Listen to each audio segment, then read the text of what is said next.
هاتوا مانجی مەولودی هاتەوە طلع البدر علينا لە خەستەخانەی مهرەبانی بە هەمووان ڕادەگەینین چێ بەردی زەرداوی هەیە هەژارە دەستەکانی خۆمان دەکەینە خێر با بێن لە مانجی مەولود نەک لە ڕۆژەک و دوو ڕۆژی لە کۆی گشتی مانجی مەولود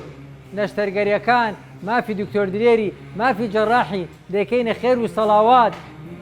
تاوەکو لادەین ئازار چونکە فەقیر دەتانی کەبابی نەخوا بەڵام ناتوانێت تەحەمولی بەردی زەرداوی بکە لێ لە مانجی مەولودی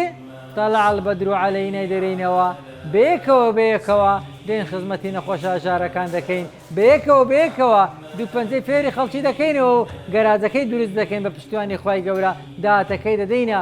نەخۆشە هەژارە یەتیمەکان تاوەکو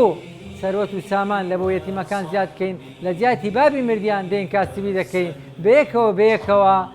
زەردەخەنەوە خۆشەویستی بڵاو دەکەینەوە دەرێن ئەوەتە دەستی خزمەت ئەوەتە دەستی خێر و خزمەت ئەوەتە دەستی بەخشندەی